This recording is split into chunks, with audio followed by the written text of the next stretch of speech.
always ready to cry. That's just something that happens.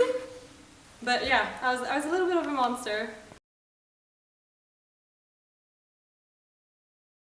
My name is Sharan Sambhi and I'm from the class of 2021. Oh wow, I was a real monster! I had a lot of energy. One thing that they said is Sharan is fiercely protective of her friends, which is like a really nice way of saying that I completely thrash children who are mean to my friends in the playground. So I kept getting sent to the principal's office. And so like every time I saw her, she was like, Sharan, and I was like, Auntie Jackie! And she was never as happy to see me as I was to see her. People say that we make, like the siblings, make more sense in context. Like when you put us together, suddenly it just goes like, oh, I get it now. Just anything that we do, even if it seems a little bit ridiculous, just always supporting each other, showing up for each other's things. I think that's great. Like they've always been a support system for me. I've been born and raised in Singapore. I am Indian, but within all these small bubbles come little exceptions, and we've always found that we live within those exceptions.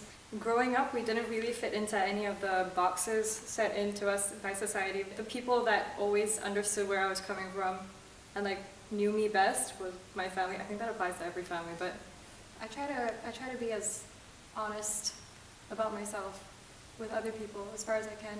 I think a lot of that comes from the way I style myself. I try to have it reflect who I am. No, it is one of my frequently asked questions. I love colors. I live in them. As soon as I finished school, I needed to do something to my hair because that was absolutely something that I was not allowed to do all the time that I was in school. There was a character on a TV show who had like bright pink hair, and she was like a fierce warrior, but at the same time she was gentle and caring, and she loved the people around her. And I just thought, oh, that's who I want to be. That's exactly what I want to be. So I, from that point, have had pink hair, and it's been like almost 8 months, I think. So I started taking videos because I felt like there's such a perfect way of just showing the world what you are seeing right now. I try to make as many memories of my life as possible, even if I don't remember them as much. That's why I record, just because I get scared that I'm not fully living in a moment. I've been testing out different mediums. One thing that I've been doing recently is taking old pieces of fabric and trying to turn them into clothes. It hasn't always worked out great. Like this shirt that I'm wearing right now is a scene from Pulp Fiction I embroidered on. It looks a little bit messy, but I'm actually kind of proud of it because I spent a lot of time on it.